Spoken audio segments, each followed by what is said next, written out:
അബ്ദുൽ നാസർ മഅദനി ഈ പള്ളിമുക്കിന്റെ വിരിമാറിൽ 90കളുടെ തുടക്കത്തിലും 90കളുടെ ഒടുക്കത്തിലും അറസ്റ്റ് ചെയ്യപ്പെടുന്ന 98 മാർച്ച് 31 തൊട്ട് മുമ്പുള്ള ദിവസങ്ങളിലും ഈ പള്ളിമുക്കിലടക്കം കേരളത്തിന്റെ ഗ്രാമങ്ങളിൽ പാതിരാവുകളോളം മൈക്കുകെട്ടി പറയുകയുണ്ടായി, നമ്മുടെ രാജ്യത്തേക്ക് ഏറ്റവും വലിയ ഭീകരമായ ഒരു സംഘം അതിന്റെ എല്ലാ ആയുധ സജ്ജീകരണങ്ങളോടും കൂടി അവർ കടന്നു വരികയാണ്. അവർ സംഘപരിവാർ ഫാഷിസ്റ്റുകളാണ്, അവർ ഭീകരവാദികളാണ്, അവർ തീവ്രവാദികളാണ്, രാജ്യദ്രോഹികളാണ്. ഈ രാജ്യത്തെ അപകടത്തിലാക്കുവാൻ പോകുന്ന ഒരു സംഘമാണവർ. അവർക്കെതിരെ മതേതര ചേരി ജാഗ്രത പാലിക്കണം എന്ന് അബ്ദുൽ നാസർ മഅദനി പറയുകയുണ്ടായി. അന്ന് പലർക്കും ഇത് തിരിയുന്നുണ്ടായിരുന്നില്ല, അന്ന് പലർക്കും ഇത് മനസ്സിലാകുമായിരുന്നില്ല. അവര് പറഞ്ഞു, ഉത്തരേന്ത്യ അവിടങ്ങളിൽ സംഘപരിവാർ കാട്ടിക്കൂട്ടുന്നതിന് എന്തിനാണ് കേരളത്തിൽ നമ്മൾ വേലി തീർക്കുന്നത്, അല്ലെങ്കിൽ കേരളത്തിൽ പ്രതിരോധം തീർക്കുന്നത് എന്ന് ചോദിക്കുകയുണ്ടായി. അയോധ്യയിൽ മഴ പെയ്യുന്നു, ഇവിടെ കൊല്ലത്തെന്തിനാ കൊട പിടിക്കുന്നതെന്ന് ചോദിച്ചവരുണ്ട്. അബ്ദുൽ നാസർ മഅദനി RSSനെ കാണിച്ച് കേരളത്തിൽ ചേരിതിരിവ് സൃഷ്ടിക്കാൻ ശ്രമിക്കുന്നു എന്ന് പറഞ്ഞാക്ഷേപിച്ചവർ, രാഷ്ട്രീയപരമായി മഅദനിയെ ഉന്മൂലനം ചെയ്യുവാൻ നോമ്പ് നോറ്റ സംഘപരിവാറിന് വെള്ളവും വളവും ഒഴിച്ചു കൊടുത്തവർ, എല്ലാവിധമായ പിന്തുണ നൽകിയവർ, രാഷ്ട്രീയമായി സാമ്പത്തികമായി മറ്റ് ഭൗതിക തലങ്ങളിൽ മഅദനിയെ ഉന്മൂലനം ചെയ്യുന്നതിന് വേണ്ടി പിന്തുണ കൊടുത്തവർ, നിശബ്ദത പാലിച്ചവർ ഇന്ന് വല്ലാതെ വിരല് കടിക്കുകയാണ്. ആദ്യം അവർ നഖം കടിച്ചു, പിന്നീട് അവർ വിരല് കടിച്ചു, ഇപ്പോഴവർ കൈകൾ തന്നെ കടിച്ചിട്ടും തിരിച്ചറിയാത്ത അവസ്ഥയിൽ സംഘപരിവാർ ഈ രാജ്യത്തെ കാർന്നു തിന്നുന്ന ഒരു ക്യാൻസറായി വളർന്ന് പന്തലിച്ചു നിൽക്കുന്നു. ആർക്കെങ്കിലും പ്രതിരോധിക്കാൻ കഴിയുന്നുണ്ടോ പ്രിയമുള്ളവരെ? ഒറ്റയ്ക്കൊറ്റയ്ക്ക് ഒരു പ്രസ്ഥാനത്തിനും ഒരു രാഷ്ട്രീയ സംവിധാനത്തിനും സംഘപരിവാർ എന്ന ആ ഭീകര ജീവിയെ തടഞ്ഞു നിർത്താൻ സാധിക്കുന്നില്ല. ഇവിടെ ആവശ്യം ദളിത് പിന്നോക്ക മതന്യൂനപക്ഷ ശാക്തീകരണവും ആ മർദ്ദിത പക്ഷ ജനതയോടൊപ്പം മതേതര ചേരിയുടെ കൂടി സമ്മിശ്രമായ ഒരു കൂടിച്ചേരലിലൂടെയല്ലാതെ ഈ ഫാഷിസത്തെ പ്രതിരോധിക്കാൻ കഴിയില്ല എന്ന് അബ്ദുൽ നാസർ മഅദനി ലോകത്തോട് വിളിച്ചു പറഞ്ഞു. അന്ന് പലരും ചോദിച്ചു, ഈ പിന്നോക്കക്കാരനെയും ന്യൂനപക്ഷങ്ങളെയും ദളിതുകളെയൊക്കെ കൂട്ടിയോജിപ്പിച്ചുകൊണ്ട് എങ്ങനെയാണ് മുന്നോട്ട് പോകാൻ കഴിയുക എന്ന ഒരു അപഹാസ്യമായ ചോദ്യമാണ് അന്ന് രാഷ്ട്രീയ തമ്പുരാക്കളിൽ നിന്നും നമുക്ക് കേൾക്കേണ്ടി വന്നത്. എന്നാൽ 30 ആണ്ടുകൾ പിന്നിടുമ്പോൾ, 3 പതിറ്റാണ്ട് പിന്നിടുമ്പോൾ ഫാഷിസത്തിന്റെ മുന്നിൽ മുട്ടുവിറച്ചു നിൽക്കുന്ന മതേതര പ്രസ്ഥാനങ്ങൾ, അതിന്റെ നേതാക്കൾ ഓടി ഒളിക്കുന്ന ഒരു ദയനീയ രാഷ്ട്രീയ സാഹചര്യമാണ് നാം കണ്ടുകൊണ്ടിരിക്കുന്നത്. പല നിർണായക ഘട്ടങ്ങളിൽ പാർലമെന്റിൽ, രാജ്യസഭയിലടക്കം ആളുകൾ എഴുന്നേറ്റ് നിന്നൊന്ന് പ്രതികരിക്കാൻ ആളില്ലാത്ത, നാഥനില്ലാത്തൊരവസ്ഥയായി ഇന്ത്യയുടെ പാർലമെന്റും രാജ്യസഭയും മാറിക്കൊണ്ടിരിക്കുന്ന ദയനീയമായ കാഴ്ച നാം കാണുന്നു. മുസ്ലിമീങ്ങൾക്കെതിരെ ആസൂത്രിതമായി, വംശീയമായി അവരെ ഉന്മൂലനം ചെയ്യുവാനുള്ള പദ്ധതികൾ 1925 നാഗ്പൂരിൽ രൂപീകൃതമായ സംഘപരിവാർ RSS അന്ന് രൂപം കൊടുത്ത പദ്ധതികൾ 90കൾ മുതൽ ഇങ്ങോട്ട് പരസ്യമായ നിലയിൽ അത് പരീക്ഷിച്ച് വിജയിച്ച് അവർ മുന്നോട്ട് പോയി. അന്ന് പ്രതിരോധിക്കാൻ യാതൊരുവിധ താല്പര്യവും ഇല്ലാതിരുന്ന ആളുകളിലേക്ക് അവർക്ക് ഈ സംഘപരിവാറിന്റെ RSSന്റെ പിടിവീണപ്പോഴാണ് അവർക്കിതിന്റെ തിക്തവശങ്ങളെ കുറിച്ച് ബോധ്യമായത്. ഭരണകൂടം മുസ്ലിമീങ്ങൾക്കെതിരെ അത് ബോധ്യമാകാൻ ഈ രാജ്യത്ത് നിന്ന് മാറ്റിപ്പായിക്കപ്പെടും എന്ന CAA NRC വിഷയം രൂക്ഷമായപ്പോഴാണ് പലർക്കും അത് ബോധ്യമായി തുടങ്ങിയത്. ഇനിയും മിണ്ടാതിരുന്നാൽ ഇവിടെ നിന്നും പായേണ്ടി വരും, ഇവിടെ നിന്നും പലായനം ചെയ്യേണ്ടി വരുമെന്ന് പലർക്കും ഉൾഭയമുണ്ടായി. അങ്ങനെയാണ് പലരും സഹകരിക്കാൻ തന്നെ തുടങ്ങിയത്. വേദികളിൽ ഐക്യപ്പെടാൻ, വേദികളിൽ യോജിച്ച് പരിപാടികൾ സംഘടിപ്പിക്കാൻ, സമരങ്ങൾ സംഘടിപ്പിക്കാൻ പല രാഷ്ട്രീയ നേതാക്കളും തയ്യാറായത് CAAയും NRCയും വരേണ്ടി വന്നു. അന്ന് പലരും ചോദിച്ചു, മുസ്ലിമീങ്ങൾ കുറച്ചുകൂടിയൊക്കെ അഡ്ജസ്റ്റ് ചെയ്ത് പോയാൽ പോരെ എന്നാണ്. ഞങ്ങളൊരു കാര്യം ചോദിക്കട്ടെ. ഇവിടെ ബിന്ദു കൃഷ്ണ പറഞ്ഞു, ഈ രാജ്യത്തിന്റെ സ്വാതന്ത്ര്യത്തിന് വേണ്ടി വീരമൃത്യു വരിച്ച, രക്തസാക്ഷിത്വം വരിച്ച ഏതാണ്ട് 50,000-ത്തിലധികം വരുന്ന ആളുകളുടെ ലിസ്റ്റ് പരിശോധിച്ചാൽ അതിൽ ബഹുഭൂരിപക്ഷം മുസ്ലിമീങ്ങളാണ്. ഞങ്ങളുടെ പൂർവികർ, ഞങ്ങളുടെ മുൻഗാമികളാണ്. ആ ത്യാഗോജ്വലമായ പോരാട്ടത്തിലാണ് ഈ രാജ്യം സ്വാതന്ത്ര്യം നേടിയത്. അല്ലാതെ ബ്രിട്ടീഷുകാരന്റെ ഷൂനക്കിയും മാപ്പെഴുതി കൊടുത്ത സംഘപരിവാറുകാരന്റെ ഏതെങ്കിലും കുടുംബത്തിലുള്ളവർക്ക് സൗജന്യമായി കിട്ടിയതല്ല ഇന്ത്യ മഹാരാജ്യം. ഇന്ന് കാണുന്ന ഈ ഇന്ത്യ മഹാരാജ്യം ഈ അഭിവൃദ്ധിയുടെയും പുരോഗതിയുടെയും ശാസ്ത്ര സാങ്കേതിക വൈജ്ഞാനിക രംഗത്ത് പുരോഗതിയിലെത്തി നിൽക്കുന്നു എന്ന് അവകാശപ്പെടുന്ന ഇന്നത്തെ ഇന്ത്യ രൂപപ്പെടുന്നത് ഒരു സുപ്രഭാതത്തിൽ പൊട്ടിമുളച്ചതല്ല. 100 ദേശാഭിമാനികൾ തങ്ങളുടെ ചുടു രക്തം കൊണ്ട് ചരിത്രം എഴുതിയതാണ് ഇന്നത്തെ ഇന്ത്യ. ഈ ഇന്ത്യയിൽ നിന്ന് മുസ്ലിമീങ്ങളെ ആട്ടിപ്പായിക്കാൻ അണിയറയിൽ നിരവധി പദ്ധതികൾ ആവിഷ്കരിച്ചുകൊണ്ടേയിരിക്കുന്നു. അതിനെയൊക്കെയും സമയബന്ധിതമായി ഒരു ജനത പ്രതിരോധിക്കുകയും ആ പ്രതിരോധം ഏറെക്കുറെ വിജയം കാണുകയും ചെയ്യുന്നുണ്ട്. ഇപ്പൊ പുതിയ വിവാദം, കുറച്ചു നാൾ മുമ്പ് ബീഫ് വിവാദം, അത് കഴിഞ്ഞ് ലവ് ജിഹാദ്, അതിനുശേഷം വന്നു നാർക്കോട്ടിക് ജിഹാദ്. ഇങ്ങനെ തുടങ്ങി തൊട്ടതും പിടിച്ചതിനുമൊക്കെ ഒരു സമുദായത്തെ സംശയത്തിന്റെ നിഴലിൽ നിർത്തുക, അവരെ അപരവൽക്കരിക്കുക, എന്നിട്ട് ഭരണം സുഗമമായി മുന്നോട്ട് കൊണ്ടുപോകുക. നമുക്കറിയാം പ്രിയമുള്ളവരെ, രാജ്യത്തിന്റെ പരമാധികാര കേന്ദ്രമായ പാർലമെന്റ് ആക്രമിക്കപ്പെട്ടു. ആ പാർലമെന്റ് ആക്രമണ കേസിൽ തൂക്കിലേറ്റപ്പെട്ട അഫ്സൽ ഗുരു, അയാളൊരു മുസ്ലിമാണ് എന്ന കാരണം കൊണ്ട് ആ കേസിൽ ആരെയെങ്കിലും ഒക്കെ ശിക്ഷിക്കണമെന്ന ഒരു മുൻവിധിയോടുകൂടി അഫ്സൽ ഗുരുവിനെ വധശിക്ഷയ്ക്ക് വിധിച്ചു. സ്വാഭാവികമായും വധശിക്ഷയ്ക്ക് വിധിക്കപ്പെടുന്ന ഒരു പൗരന് മേൽക്കോടതികളെ സമീപിക്കാൻ, അയാളുടെ ന്യായവാദങ്ങൾ ഉന്നയിക്കാനുള്ള എല്ലാ അവസരങ്ങളും നൽകാറുണ്ട്. അതാണ് നമ്മുടെ പാരമ്പര്യം, അതാണ് ഇന്ത്യൻ പീനൽ കോഡ് പറയുന്നത്. എന്നാൽ അഫ്സൽ ഗുരുവിനെ അർദ്ധരാത്രി ധൃതി പിടിച്ച് ഭരണകൂടം തൂക്കിലേറ്റി. നാളുകൾക്ക് ശേഷം ചർച്ച വന്നു, വിവാദമായി. ആ വിവാദത്തിനൊടുവിൽ വെളിപ്പെടുത്തലുകൾ ഉണ്ടായി. പാർലമെന്റ് ആക്രമണ കേസിൽ യഥാർത്ഥത്തിൽ അഫ്സൽ ഗുരുവിനെ തൂക്കിലേറ്റേണ്ടതല്ലായിരുന്നു, തൂക്കിലേറ്റേണ്ടിയിരുന്നില്ല എന്ന നിലപാടിലേക്ക് നീതിന്യായ സംവിധാനങ്ങളും ജുഡീഷ്യറിയും എക്സിക്യൂട്ടീവും ലെജിസ്ലേറ്റീവും ഒക്കെ അങ്ങനൊരു നിഗമനത്തിലേക്ക് എത്തിപ്പെട്ടു. എന്താണ് അതിന് ഫലം? അങ്ങനെ അവസാനം എത്തിപ്പെട്ടത് കൊണ്ട് എന്തെങ്കിലും ഫലമുണ്ടായോ? അഫ്സൽ ഗുരുവിനെ തൂക്കിലേറ്റി. ഇങ്ങനെ മുസ്ലിമീങ്ങളെ ആദ്യം അവരെ മോശക്കാരായി ചിത്രീകരിക്കുക, എന്നിട്ട് അവർക്കെതിരെ ഒരു പൊതുബോധം സൃഷ്ടിക്കുക. ആ പൊതുബോധമാണ് രാജ്യത്തിന്റെ മൊത്തം എന്ന ഒരു തെറ്റായ സന്ദേശം നൽകുക എന്നത് ഭരണകൂടങ്ങൾ അനുവർത്തിച്ചു പോരുന്ന ഏറ്റവും ഭീകരമായ ഒരു നടപടിയാണ്. ആ നടപടി ഈ രാജ്യത്തിന്റെ നിലനിൽപ്പിനെ തന്നെ ചോദ്യം ചെയ്യും. നിങ്ങളൊന്ന് സങ്കല്പിച്ചു നോക്കൂ, ജനാധിപത്യ മതേതരത്വ വിശ്വാസികളെ, ഈ രാജ്യത്തെ ഏതാണ്ട് 24 കോടിയിലധികം വരുന്ന മുസ്ലിമീങ്ങൾ, അവരില്ലാത്ത ഒരു രാജ്യം നിങ്ങളൊന്ന് സങ്കല്പിച്ചു നോക്കൂ. മുസ്ലിമീങ്ങൾ ആരുമില്ലാത്ത ഈ രാജ്യത്തെ കുറിച്ചാണോ നരേന്ദ്രമോദിയും അമിത്ഷായും സ്വപ്നം കാണുന്നത്? അത് മലർപ്പൊടിക്കാരന്റെ സ്വപ്നം മാത്രമാണ് എന്നേ ഞങ്ങൾക്ക് പറയാനുള്ളൂ. കാരണം ഞങ്ങൾ ജനിച്ചത് ഇവിടെയാണെങ്കിൽ ഞങ്ങൾ മരിച്ചു വീഴുന്നതും ഈ മണ്ണിൽ തന്നെയായിരിക്കുമെന്നുള്ളതിൽ ഒരു സംശയവും വേണ്ട.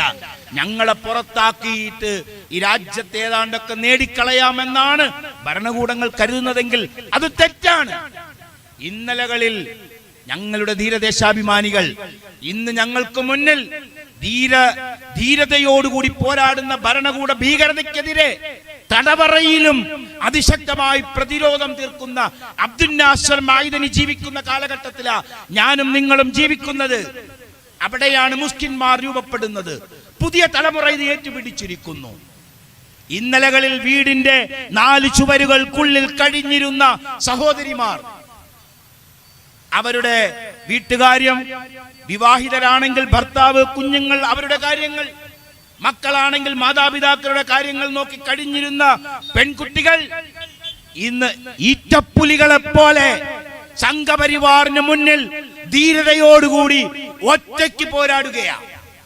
ഞങ്ങളെ അങ്ങനെയൊന്നും ഇവിടെ നിന്നങ്ങ് ഉന്മൂലനം ചെയ്യാമെന്ന് RSS സ്വപ്നം കാണേണ്ടതില്ല, BJP സ്വപ്നം കാണേണ്ടതില്ല, സംഘപരിവാർ സ്വപ്നം കാണേണ്ടതില്ല. കാരണം ഞങ്ങളുടെ ജീവൻ, ഞങ്ങളുടെ ജീവിതം, ഞങ്ങളുടെ ഒടുക്കവും ഈ മണ്ണിൽ തന്നെയായിരിക്കും. ഞങ്ങളെ ഇവിടെ പെൺകുട്ടികൾ ഇപ്പൊ ചോദിക്കുന്നില്ലേ ഓൺലൈൻ മാധ്യമങ്ങളോട്, ഹിജാബ് നിരോധനവുമായി ബന്ധപ്പെട്ട ഇഷ്യൂസ് വളരെ രൂക്ഷമായി കൊണ്ടിരിക്കുന്നു. ഓരോ മണിക്കൂറിലും ഓൺലൈൻ ചാനലുകൾക്ക് മുമ്പിൽ പെൺകുട്ടികൾ, ബുർഖ ധരിച്ചവർ, പർദ്ദ ധരിച്ചവർ, ഹിജാബ് ധരിച്ചവർ ധീരതയോടെ പറയുന്നു. എന്ത് പറഞ്ഞാലും മുസ്ലിമീങ്ങൾ പാകിസ്ഥാനിലേക്ക് പോകാൻ പറയുന്നല്ലോ. പാകിസ്ഥാൻ, ഇന്ത്യ, ഇവരുടെയൊക്കെ അപ്പന്മാർക്ക്, അച്ഛന്മാർക്ക് സ്ത്രീധനം കിട്ടിയതാണോ എന്ന് ചോദിക്കുന്ന അവസ്ഥയിലേക്ക് ഇവിടുത്തെ പെൺകുട്ടികൾ അവർ കരുത്താർജിച്ചിരിക്കുന്നു. നമുക്ക് വേണമെങ്കിൽ ഒരു ന്യായം കണ്ടെത്താം. ജനാധിപത്യ പ്രക്രിയയിൽ വോട്ട് നേടി അധികാരത്തിൽ വന്നവരാണ് എന്ന് വേണമെങ്കിൽ പറയാം. മഹാരാഷ്ട്രയിലെ ശിവസേനയുടെ ഒരു കാലഘട്ടത്തിൽ, ഒരു വേള സംഘപരിവാറിന്റെ, RSSന്റെ, BJPയുടെ ഇഷ്ടതോഴനായിരുന്ന ബാൽ താക്കറെയുടെ മകൻ ഉദ്ധവ് താക്കറെ 2 ദിവസത്തിന് മുമ്പ് പറയുകയുണ്ടായി, വോട്ടിംഗ് മിഷൻ അതുള്ളിടത്തോളം കാലം BJPക്ക് എത്ര തവണ വേണമെങ്കിലും, എത്ര സീറ്റിൽ വേണമെങ്കിലും വിജയിക്കാമെന്ന്. അത് വെറുതെ പറഞ്ഞതല്ല. അതിന്റെ മറ്റു വശങ്ങളെ സംബന്ധിച്ച് കൂലങ്കഷമായ ചർച്ച നടന്നു രാജ്യത്ത്. നിർഭാഗ്യവശാൽ അത് ഗൗരവമായ തരത്തിൽ കൈകാര്യം ചെയ്യുന്നതിൽ, അതിൽ ഇടപെടൽ നടത്തുന്നതിൽ വേണ്ടപ്പെട്ടവർ, ഇലക്ഷൻ കമ്മീഷൻ അടക്കമുള്ളവർ അതിൽ ബോധപൂർവമായ ഒരു നിസ്സംഗതയാണ് പാലിക്കുന്നത്. രാഷ്ട്രപിതാവിനെ വെടിവെച്ചു കൊന്ന ആളുകളുടെ പിന്തലമുറക്കാരാണ്. നോക്കൂ നിങ്ങൾ, ആ വിരോധാഭാസകരമായ സാഹചര്യത്തെ എങ്ങനെയാണ് നമുക്ക് വിശകലനം ചെയ്യാൻ സാധിക്കുക? പ്രിയമുള്ളവരെ, സ്വന്തം രാഷ്ട്രപിതാവിനെ വെടിവെച്ചു കൊല്ലുക, എന്നിട്ട് അതേ ആളുകളുടെ പിൻഗാമികൾ, ഏതൊരു രാഷ്ട്രപിതാവ് വൈദേശികാധിപത്യത്തോട് സന്ധിയില്ലാ സമരം പ്രഖ്യാപിച്ചുകൊണ്ട് സ്വാതന്ത്ര്യത്തിനു വേണ്ടി അഹോരാത്രം പണിയെടുത്ത് തന്റെ രാജ്യത്തെ ജനതയ്ക്ക് സ്വാതന്ത്ര്യം നേടിക്കൊടുത്ത ആ രാജ്യത്തിന്റെ രാഷ്ട്രപിതാവ്, ആ രാഷ്ട്രപിതാവിന്റെ ഇടനെഞ്ചിലേക്ക് വെടിയുണ്ട പായിച്ച ലോകം കണ്ട ഏറ്റവും വലിയ ഭീകരവാദിയുടെയും തീവ്രവാദിയുടെയും പിൻതലമുറക്കാരാണ് ഇത്രയും മഹത്തരമായ സാംസ്കാരിക സമ്പന്നമായ പൈതൃകങ്ങളുടെ അടിവേരറുക്കുന്ന ഈ സംഘം ഈ രാജ്യം ഭരിച്ചുകൊണ്ടിരിക്കുന്നത്. നമുക്കറിയാം പ്രിയമുള്ളവരെ, ഈ ഭരണകൂടം നരേന്ദ്രമോദിയുടെ നേതൃത്വത്തിലുള്ള, അമിത്ഷായുടെ നേതൃത്വത്തിലുള്ള സംഘപരിവാർ ഫാസിസ്റ്റ് ഭരണകൂടം അധികാരത്തിലിരിക്കുന്ന ഈ വേളയിൽ ഫാസിസത്തിനെതിരായ മുഴുവൻ ശബ്ദങ്ങളെയും അടിച്ചമർത്തിക്കൊണ്ടേയിരിക്കുകയാണ്.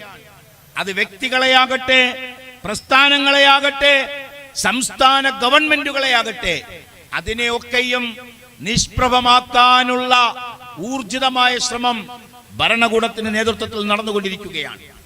ഇവിടെ കഴിഞ്ഞ ഏതാനും നാളുകൾക്ക് മുമ്പ്, അല്ലെങ്കിൽ ഏതാനും വർഷങ്ങൾക്ക് മുമ്പ്, കാശ്മീർ, ആ കാശ്മീരിന് ഭരണഘടനയും രാജ്യത്തിന്റെ ഗവൺമെന്റുകളും കാലാകാലം അനുവദിച്ചു നൽകിയിരുന്ന പ്രത്യേകമായ അധികാരങ്ങളും പദവികളെയും ഈ ഭരണകൂടം അതിനെ നശിപ്പിച്ച് കാശ്മീരിന്റെ പൈതൃകവും പാരമ്പര്യത്തെയും തകർത്തെറിഞ്ഞ് അവിടെ ജനങ്ങളാൽ തെരഞ്ഞെടുക്കപ്പെട്ട ജനാധിപത്യ ഭരണകൂടത്തെ തടവറയിലടച്ചു, ഭരണാധികാരികളെ തടവറയിലടച്ചു, പീഡിപ്പിച്ചു.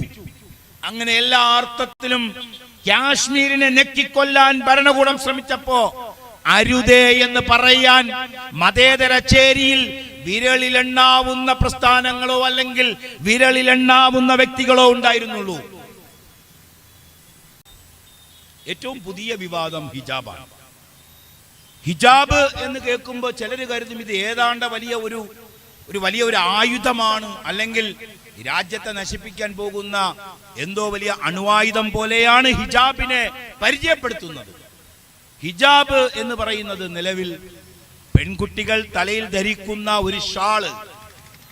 അതിന് ഇത്രമാത്രം അസഹിഷ്ണുതയോടെ കാണേണ്ടതിന്റെ കാര്യമെന്താണ്?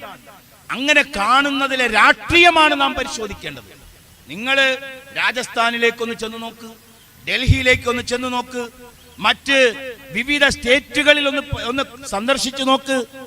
എന്തിന് നരേന്ദ്രമോദിയുടെ മാതാവ് തല മൂടി മുഖം മൂടിയിടുന്നൊരവസ്ഥയിലല്ലേ അവർ സാരി മറച്ചിരിക്കുന്നത്?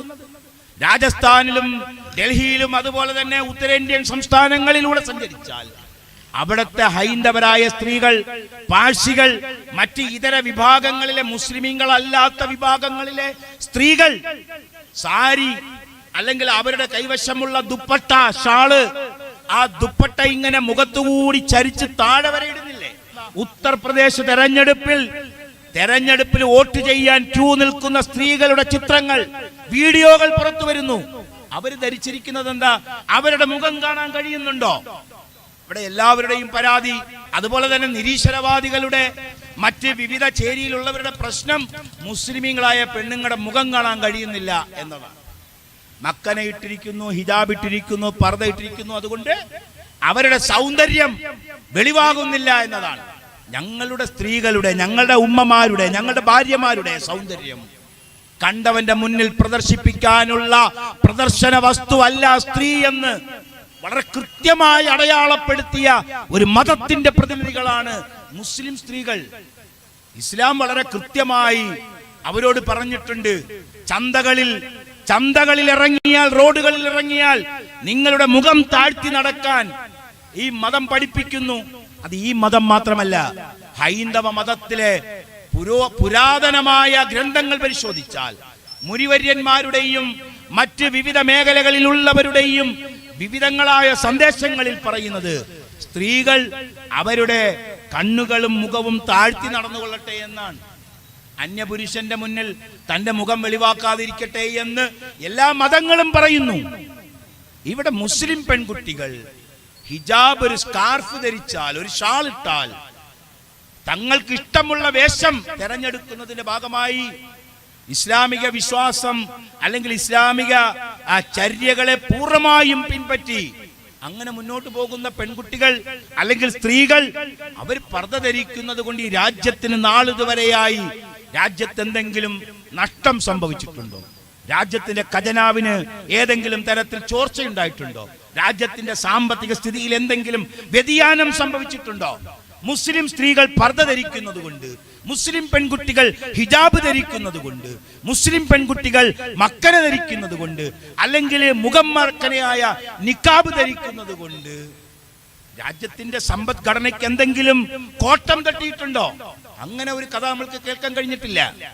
കോളേജുകളിലും സ്കൂളുകളിലും പഠിക്കുന്ന കുട്ടികൾ, നാനാജാതി മതവിഭാഗങ്ങളിൽ പെടുന്ന കുട്ടികൾ ഈ വിദ്യാഭ്യാസ കാലഘട്ടത്തിൽ ഏറ്റവും അടുത്ത് ഇടപഴകുന്നവർ, സ്നേഹവാത്സല്യങ്ങളോടെ കഴിയുന്ന സഹോദരങ്ങൾ, സുഹൃത്തുക്കൾ, അവർക്കിടയിൽ വിദ്വേഷത്തിന്റെയും വർഗീയതയുടെയും തീ കോരിയിടുകയാണ്. ഇവിടെ ക്രൈസ്തവ മിഷണറിമാർ അല്ലെങ്കിൽ ക്രൈസ്തവ പുരോഹിതന്മാർ, ഈ കന്യാസ്ത്രീകൾ എന്ന് വിശേഷിപ്പിക്കപ്പെടുന്ന സഹോദരിമാർ, അവരുടെ വേഷഭൂഷാദികളോടുകൂടിയല്ലേ പോകുന്നത്? അവരുടെ ഔദ്യോഗിക ജീവിതങ്ങളിൽ, അധ്യാപക ജീവിതങ്ങളിൽ, ഉദ്യോഗ മേഖലകളിൽ, മറ്റ് സമസ്ത മേഖലകളിലും ഈ കന്യാസ്ത്രീ പട്ടം നേടിയിട്ടുള്ള സഹോദരിമാർ ഏതെങ്കിലും ഒരു ഘട്ടത്തിൽ ആ വേഷം അഴിച്ചു വെച്ചിട്ട് അവർ പോകാറില്ല. അച്ഛൻ പട്ടം നേടിയിട്ടുള്ള ആളുകൾ ഉപരിപഠനങ്ങൾക്കായി പോകുമ്പോൾ പോലും അവരുടെ വിശുദ്ധ വസ്ത്രം എന്ന് പറയപ്പെടുന്ന ആ ലോഹ അവർ അഴിച്ചു വെക്കാറില്ല. പിന്നെ മുസ്ലിമീങ്ങൾ അവര് മാത്രം ഇഷ്ടമുള്ളത് ധരിക്കാൻ പാടില്ലെന്ന് പറയാൻ ഈ രാജ്യം RSSകാർക്ക് സ്ത്രീധനം കിട്ടിയതല്ല എന്ന് ആവർത്തിച്ച് പറയേണ്ടി വരും.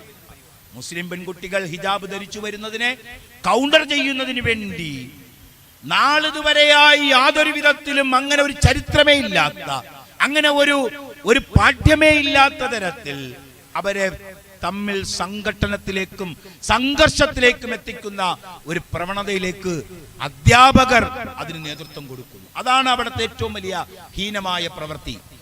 വിദ്യ പറഞ്ഞു കൊടുക്കുന്ന ഗുരുനാഥൻ ദൈവതുല്യമായി കണക്കാക്കുന്ന ഒരു പാരമ്പര്യവും ഒരു സംസ്കാരവുമാണ് മനുഷ്യനുള്ളത്. ആ അധ്യാപകന്മാർ തന്നെ ഇത്തരം ഹീനമായ പ്രവണതകൾക്ക് ചുക്കാൻ പിടിക്കുന്നു. ഒരു ക്രിസ്തീയ മാനേജ്മെന്റിലെ സ്കൂള്, ആ സ്കൂളിൽ പഠിക്കുന്ന ഒരു വിദ്യാർത്ഥിനിയെ ഹിജാബ് ധരിച്ച് പ്രവേശിക്കാൻ അനുവദിക്കില്ല എന്ന് ശാഠ്യം പിടിക്കുന്ന ഒരു അധ്യാപിക. ആ അധ്യാപിക ഇന്ത്യയുടെ ഭരണഘടന മതം എഴുതി ചേർക്കപ്പെട്ടിട്ടില്ലാത്ത ഭരണഘടനയാണ്. അവിടെ ഇന്ത്യയുടെ മതം ഹിന്ദു അല്ല, ഇന്ത്യയുടെ മതം ഇസ്ലാം അല്ല, ഇന്ത്യയുടെ മതം ക്രിസ്ത്യാനിസമല്ല. ഇന്ത്യയുടെ മതം മതേതരത്വമാണ്, ജനാധിപത്യമാണ്.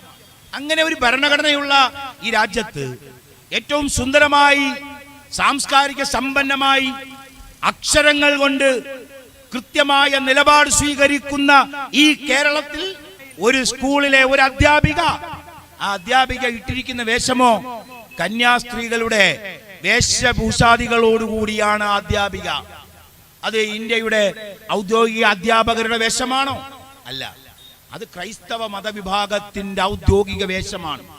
ആ ഔദ്യോഗിക വേഷം ഇട്ടുകൊണ്ടാണ് മറ്റൊരു മതത്തിന്റെ സ്വാതന്ത്ര്യത്തെ ആ സ്ത്രീ നിഷേധിക്കുന്നത്. അവരെ എങ്ങനെയാണ് അധ്യാപിക എന്ന് പറയാൻ കഴിയുക? ഒരു പെൺകുട്ടിയോട് ഇത്രയും നികൃഷ്ടമായ നിലയിൽ പെരുമാറാൻ ആരാണ് അവർക്ക് പ്രചോദനം നൽകുന്നത്? ഇവിടെ ഹിജാബ് ഇപ്പൊ വിവാദമാകുന്നു. ഇന്നലെ അതിന് മുമ്പ് മറ്റു പലതുമായിരുന്നു വിവാദങ്ങൾ.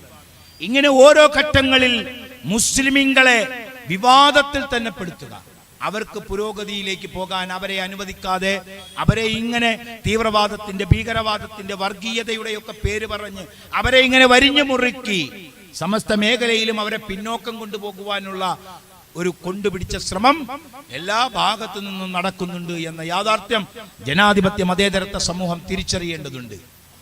പ്രിയമുള്ളവരെ, നമ്മുടെ രാജ്യം സ്വാതന്ത്ര്യം നേടിയ കാലഘട്ടം മുതൽ നാം ഒന്ന് പരിശോധിച്ചു നോക്കൂ. നമുക്ക് ഇഷ്ടമുള്ള വസ്ത്രം ധരിക്കാൻ, ഇഷ്ടമുള്ള ഭക്ഷണം കഴിക്കാൻ, ഇഷ്ടമുള്ള മതം വിശ്വസിക്കാൻ നമുക്ക് സ്വാതന്ത്ര്യമുണ്ട്. ഇവിടെ കഴിഞ്ഞ ഏതാനും നാളുകൾക്ക് മുമ്പ് കുംഭമേള നടന്നു, ഹരിദ്വാറിലെ കുംഭമേള. ആ കുംഭമേളയിൽ ആയിരക്കണക്കിന് സന്യാസിമാർ നൂൽബന്ധമില്ലാതെ പരിപൂർണമായി നഗ്നരായി, ആയിരക്കണക്കിന് സന്യാസിമാർ പരിപൂർണം നഗ്നരായി തെരുവുകളിലൂടെ സഞ്ചരിക്കുന്ന വീഡിയോകൾ ഇപ്പൊ വീണ്ടും സോഷ്യൽ മീഡിയയിൽ സജീവമായി പുറത്തു വരുന്നു. എന്താണ്? ആർക്കും ഒരു പ്രതികരണവുമില്ല. കാരണം എന്താ? അവര് മഹർഷിമാരാണ്, സന്യാസിമാരാണ്. അവർക്ക് ഈ ലോകത്തോട് യാതൊരു താല്പര്യവുമില്ല, അവർക്ക് ഈ ലോകവുമായി യാതൊരു ബന്ധവുമില്ല എന്ന് വേണമെങ്കിൽ നമുക്കൊരു വാദത്തിന് സമ്മതിക്കാം. ആർക്കും അതിനെക്കുറിച്ചൊരു അഭിപ്രായവുമില്ല. അയ്യേ, ഇത് നമ്മളുടെ പാരമ്പര്യമല്ല, ഇത് നമ്മളുടെ സംസ്കാരമല്ല, ഇത് ഇന്ത്യയുടെ കൾച്ചറല്ല.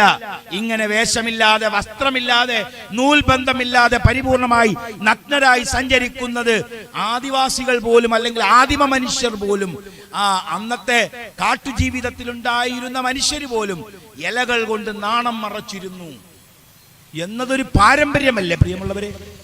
ഹൈന്ദവ മതവിശ്വാസമനുസരിച്ച് എത്രയോ ദേവീദേവന്മാർ പൂർണ്ണ ആഭരണ വസ്ത്രത്തോടുകൂടിയാണ് ആയിരക്കണക്കിന് ക്ഷേത്രങ്ങളിലെ പ്രതിഷ്ഠകളുള്ളത്. ഈ മൂർത്തിഭാവങ്ങളിലെ അല്ലെങ്കിൽ ആരാധനാ പാത്രങ്ങളിൽ ഏറ്റവും പ്രാമുഖ്യമുള്ളതിൽ ഒരു പ്രധാനപ്പെട്ട പങ്ക് പരമശിവന് ആണ് എന്നാണ് നമ്മളൊക്കെ കരുതുന്നത്. ആ പരമശിവൻ എത്രയോ മാന്യമായ നിലയിലാണ് വേഷഭൂഷാദികളോടുകൂടിയിരിക്കുന്നത്. അദ്ദേഹത്തിന്റെ പ്രിയപത്നി പാർവതി, അവരെത്രയോ മാന്യമായ നിലയിലാണ് വേഷഭൂഷാദികളോടുകൂടി. അങ്ങനെ ആ ചിത്രങ്ങളാണല്ലോ ഹൈന്ദവ വിശ്വാസപ്രകാരം ശിവനും പാർവതിയും ഒക്കെ ആയി സങ്കല്പിച്ചിരിക്കുന്നത്. അവരുടെയൊക്കെ വേഷവിധാനം എത്രയോ മാന്യമാണ്.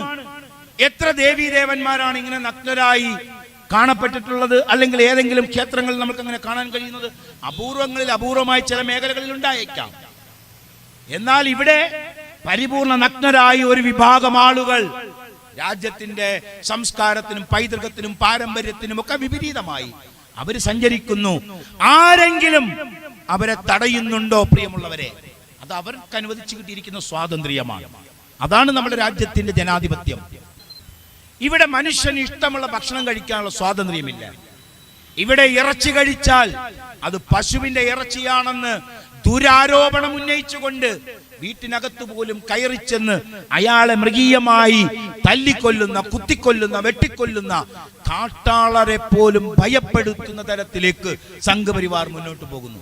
ഇത് മുസ്ലിമീങ്ങൾക്ക് നേരെ മാത്രമല്ല, ഇത് മുസ്ലിമീങ്ങൾക്ക് നേരെ ഗോവിന്ദ് പൻസാരയുടെ രക്തസാക്ഷിത്വ ദിനമാണ്. എത്രയെത്ര ആളുകളെയാണ് സംഘപരിവാർ നിഷ്കാസനം ചെയ്തുകൊണ്ടേയിരിക്കുന്നത്. ഇത് മുസ്ലിമീങ്ങൾക്ക് നേരെയാണ് എന്ന് മാത്രം പറഞ്ഞിരുന്ന ആളുകൾ ആ അവസ്ഥയൊക്കെ തരണം ചെയ്ത് മുന്നോട്ട് പോകുക, ആ അവസ്ഥയിൽ നിന്നും മാറി മുന്നോട്ട് പോകുകയാണ്. സംഘപരിവാർ മുഴുവൻ ജനതയ്ക്കും ആപത്താണ്. RSS ഈ രാജ്യത്തിന് തന്നെ അപകടമാണ്. കാരണം രാഷ്ട്രപിതാവിനെ കൊന്നുകൊണ്ടാണ് RSS അതിന്റെ പ്രവർത്തന പാന്താവിലേക്ക് കടന്നു വരുന്നത്. അതുകൊണ്ട് തന്നെ ജനാധിപത്യ മതേതരത്വ ചേരി കൂടുതൽ രൂഢമൂലമായി ജാഗ്രതാപൂർണമായ നിലപാട് സ്വീകരിച്ചിട്ടില്ല എങ്കിൽ നമ്മുടെ രാജ്യം കൂടുതൽ അപകടത്തിലേക്കാണ് പോവുക. അത് തന്നെയല്ലേ വാസ്തവം. ഞങ്ങൾ എന്ത് കഴിക്കണം, ഞങ്ങൾ എന്ത് ധരിക്കണം, ഞങ്ങൾ എന്ത് ചിന്തിക്കണമെന്ന് ഞങ്ങളോട് കൽപ്പിക്കാൻ എന്താണ് അവർക്ക് അതിനുള്ള യോഗ്യത?